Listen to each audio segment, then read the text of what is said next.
Let me say hello to you again. My name is Kyle, if you don't know me, and this is Uplift. If you don't know where you are, I am so glad that we're here. This is our midweek worship service, and I love it. I love being here. I've led worship in this service for years, and now I get a chance to teach in this format, and I just absolutely love it, and I'm so glad you're here. By the way, this message is going to be restreamed on Sunday morning, not restreamed, it's going to be streamed on Sunday morning for our online Bible class called The Conversation. So those of you who are watching, I'm so glad that you are here. We're starting a brand new series tonight, 5 weeks, and the series is called A Fresh Perspective, and we're going to walk through the New Testament book of Philippians in just 5 weeks. And I really only have one aim for this message series. I'm just going to tell you, I think we can learn something from Paul when he wrote this letter, what he meant, what he was doing. Philippians was a letter written to believers in the city of Philippi from Paul while Paul was incarcerated, while he was in jail. And while he was in jail,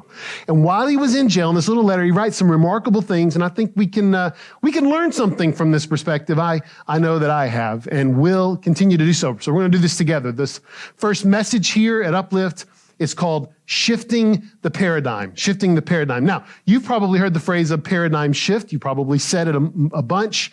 It's a common phrase. I know you've heard it. Let me tell you a little bit about this phrase. It was introduced into popular culture by physicist Thomas Kuhn in his 1962 book, The Structure of Scientific Revolutions. Now, he coined this phrase, a paradigm shift, as a way to talk about sudden changes in scientific studies, not these incremental things in science where things kind of evolve over time, but these radical scientific revolutions. And he needed a phrase that was worthy of these massive changes. So he coined the phrase a paradigm shift.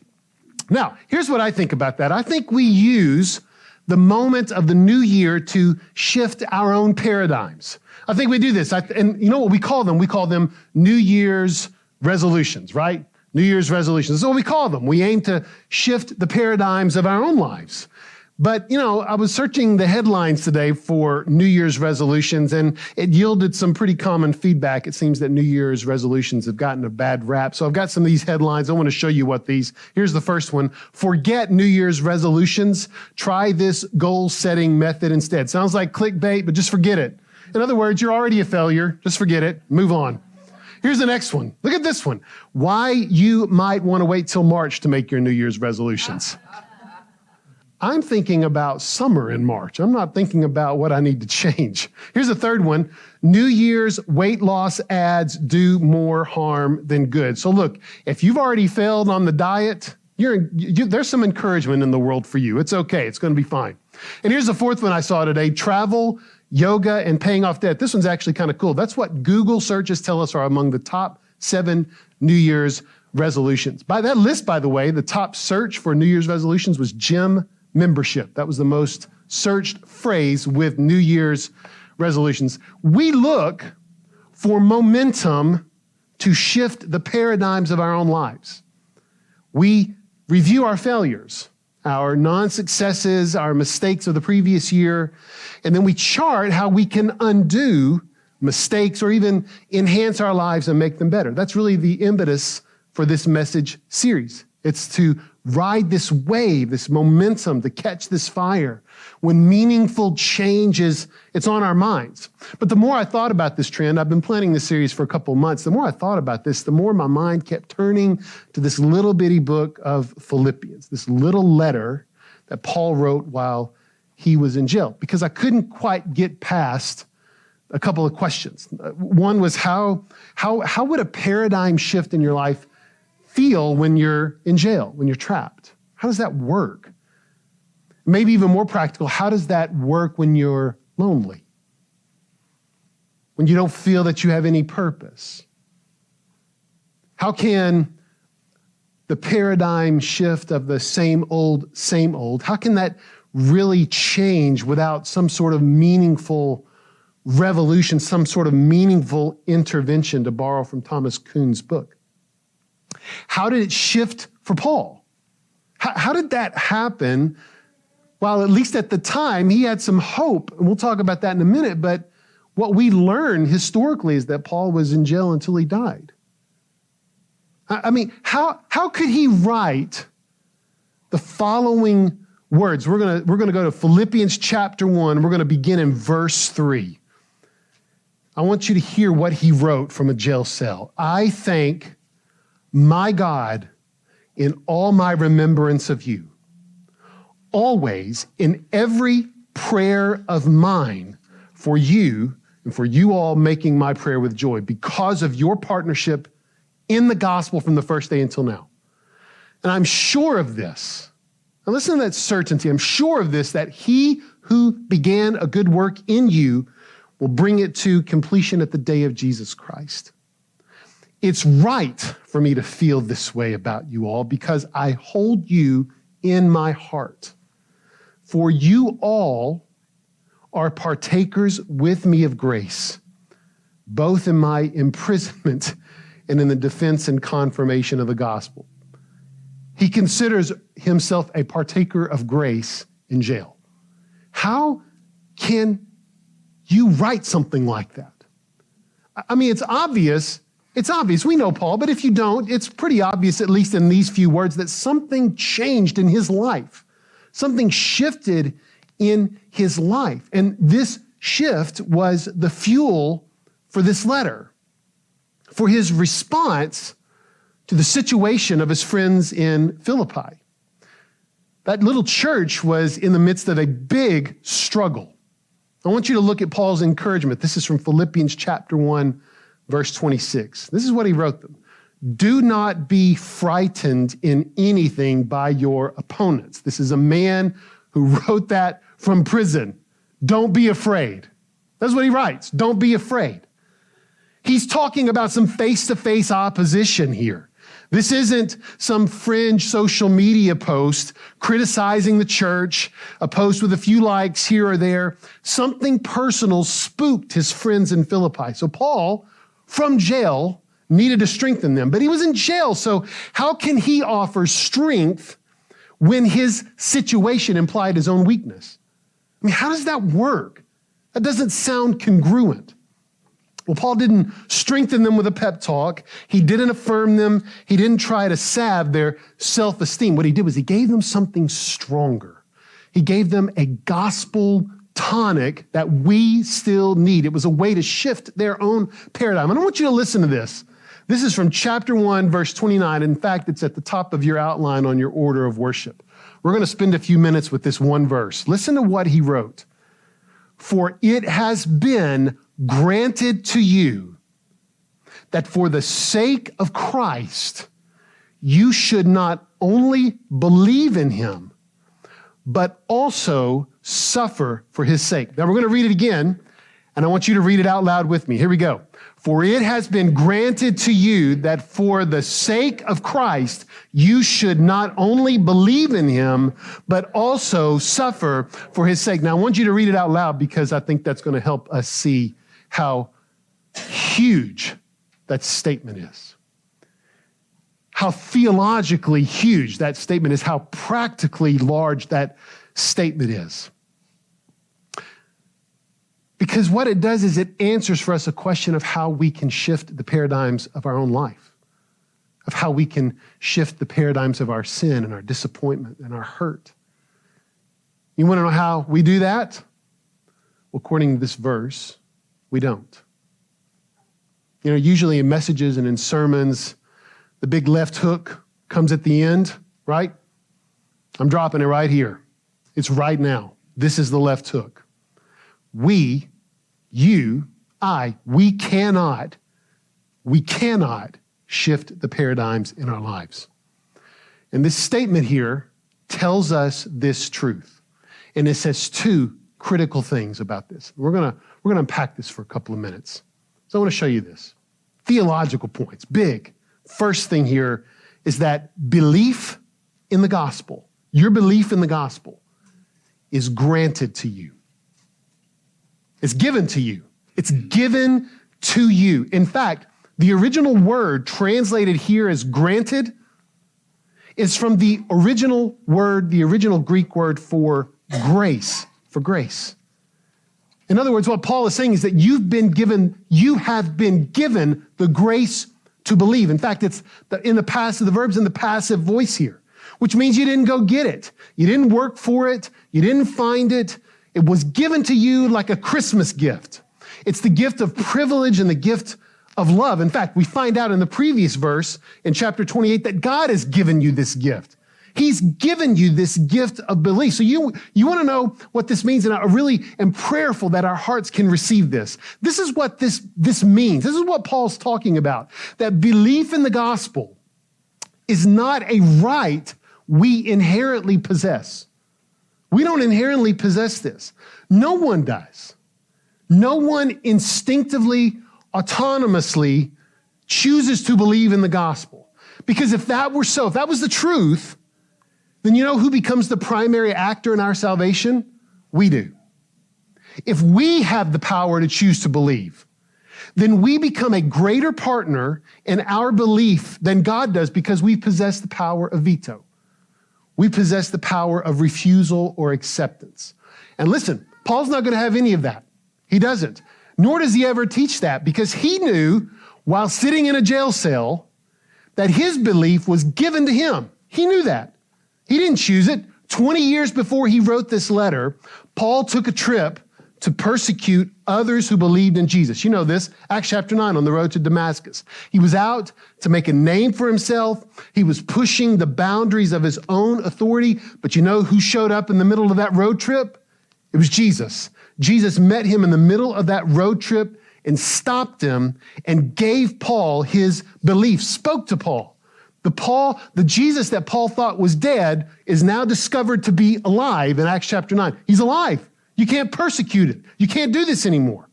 And so Paul knew, sitting in this jail cell, that only God could receive the glory for this. This was not his trajectory of life. This is not what he wanted. That only God received the glory for his belief. And Paul also knew, as he wrote the Philippians, that only God received the glory for their belief. And he receives the glory for your belief because he gave it to you. But here's the second critical thing here, and this is big, and I want you to hang with me here.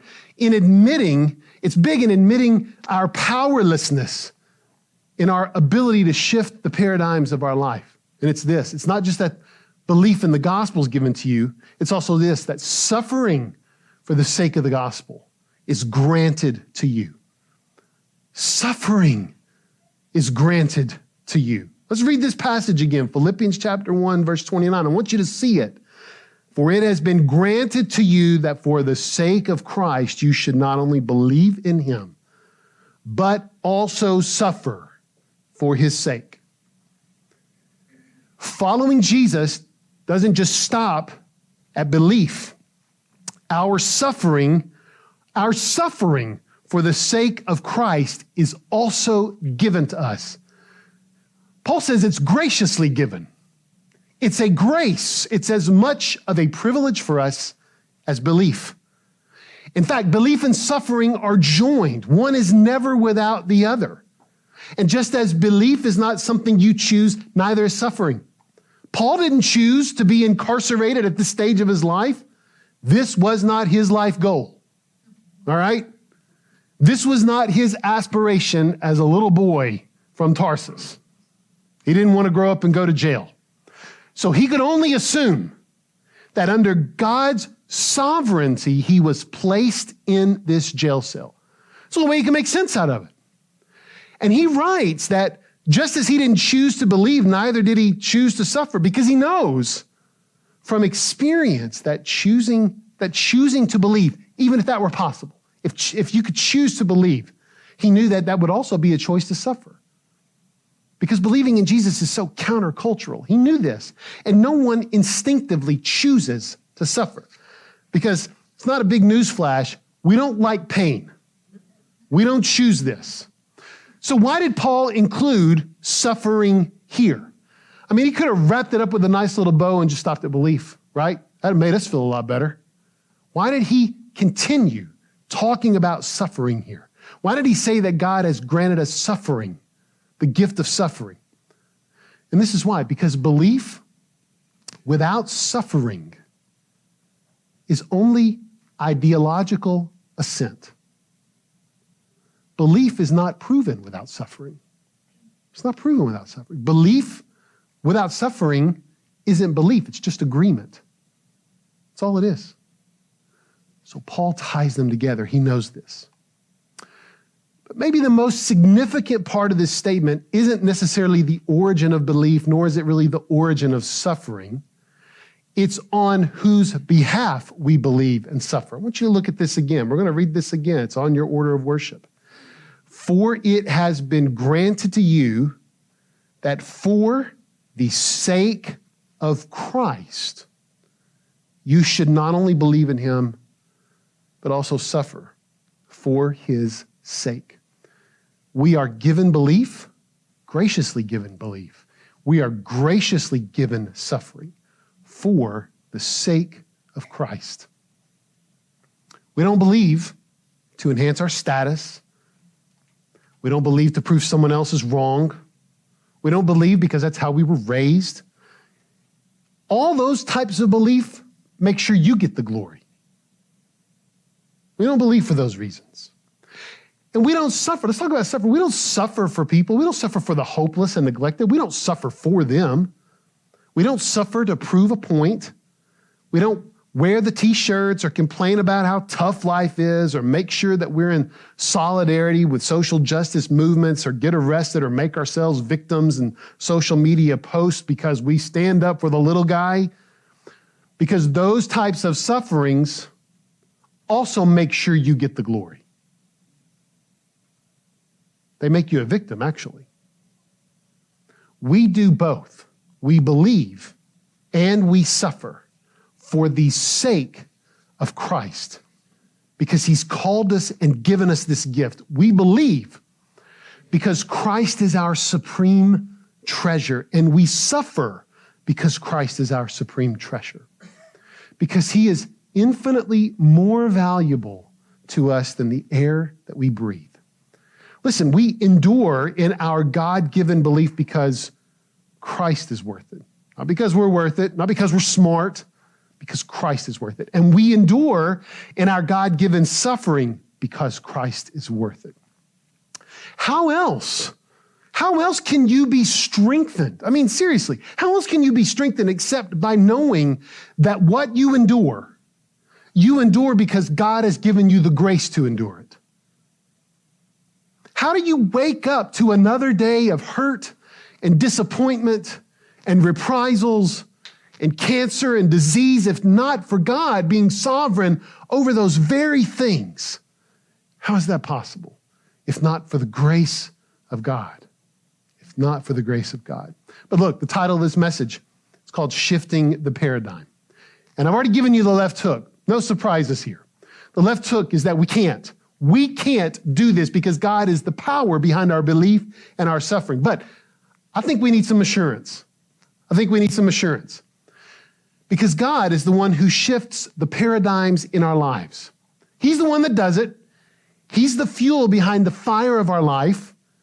So how do we know that this is happening? How do we know that we are maturing in Christ, that we are being spiritually formed? How do we know that? Well, there are three ways to know this, and they're all from the earlier parts of Philippians chapter 1. So if you have your Bibles, you can turn there. It's fine. We'll have some of the passages on the screen, but they all three come to us from Philippians chapter 1. Three ways. Here's the first way to know that God is moving in us, that he's forming us, that he is shifting our paradigms. And this is it. The first is that despair becomes hope. Despair becomes hope. I want you to listen to Paul's words in Philippians chapter 1, beginning in verse 12. Listen to what he writes. And he wrote this from jail. Listen to this. I want you to know, brothers, that what has happened to me has really served to advance the gospel.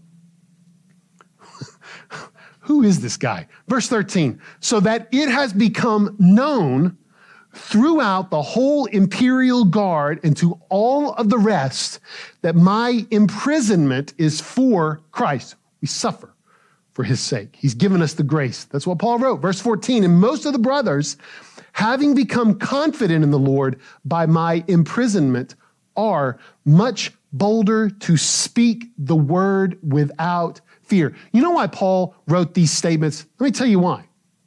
He wrote these words because of one very, very common question. You've asked it in different ways, but this is what the Philippians were asking about Paul. If Christ is triumphant, if the Christ that Paul preaches is triumphant, then why is Paul in jail? That's what they're asking. I mean, that's a good question. The Philippians asked that. If Paul's in jail, in their reasoning, or at least their questioning, then Christ must not be triumphant. And there's even more. If this guy is in jail for preaching about the triumph of Jesus, then they're thinking this movement might be over, might die with Paul. But what Paul does is he moves them from despair to hope. Listen to these words. What has happened to me has really served to advance the gospel. What has happened to me has really served to advance the gospel. Paul is saying there is no downside to what he's experiencing. Probably to one of his, if not his most greatest trial. He's saying there's no downside here. There's only an upside.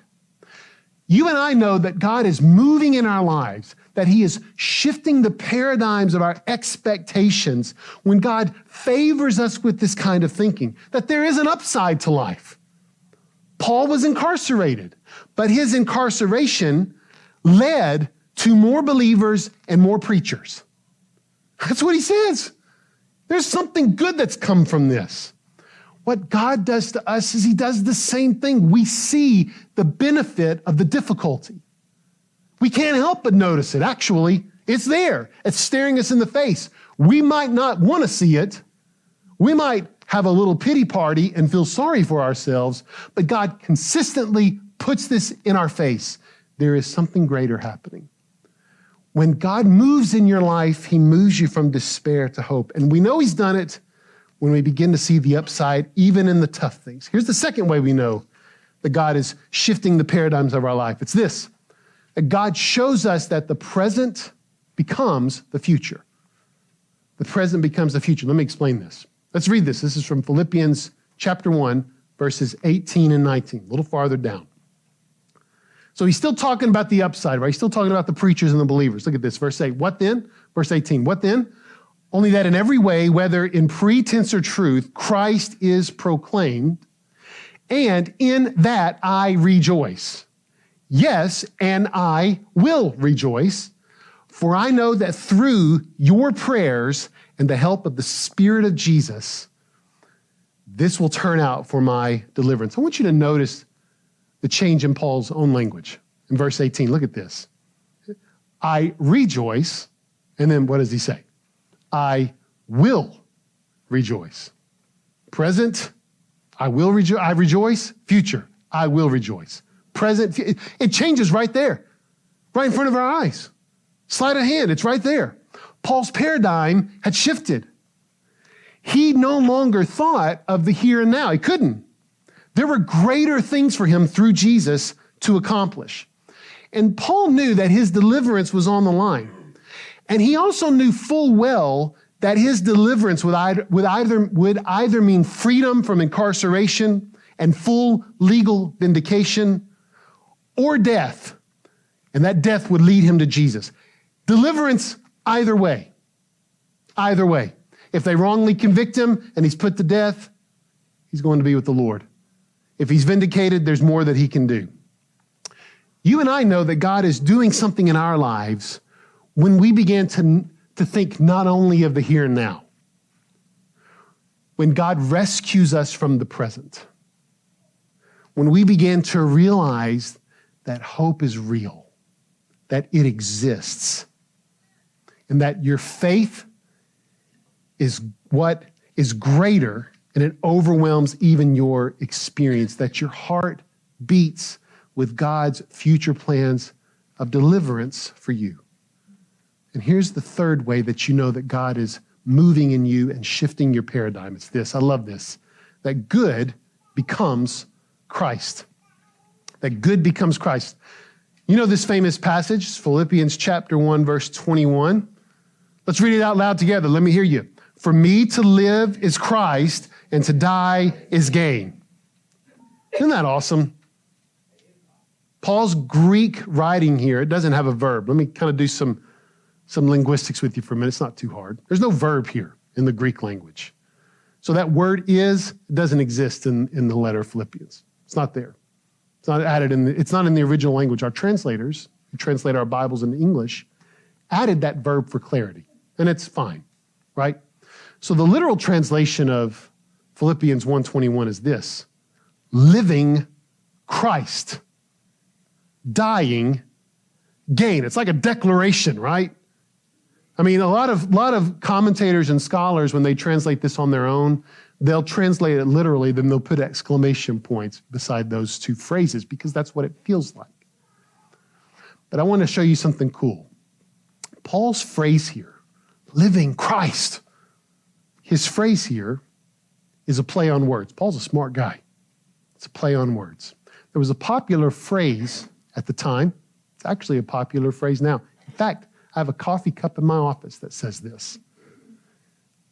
You ever heard life is good, right? You ever heard that? That's what this phrase is, living good. That was a popular spoken phrase at the time of Paul's writing. But the Greek word for good, this is so cool, so cool. It's one letter different than the Greek word for Christ. Let me show you this. Christos and Krestos. Christos, it's the Greek word for Christ. Krestos is the Greek word for good. So when the reader of this letter was reading this out loud, I imagine the Philippian church started laughing at that because they heard something a little different than what they were taught. Paul hijacked this popular phrase, turned it on its head. Because for Paul, living is not about its own goodness. He didn't live for the enjoyment of the highs. Living, being good, was a statement that had no thought of anything other than self-pleasure. And from a jail cell, Paul realized that his experience was not good. But the sum of his life was not about the circumstances. For him, living was Christ. When God is moving in our lives, that's how we begin to see the world. We no longer pursue the enjoyment. And y'all, there's some good things in the world to enjoy. They're God's good gifts to us. But that is not the point of life. Christ alone gives direction and meaning and purpose and inspiration and creativity.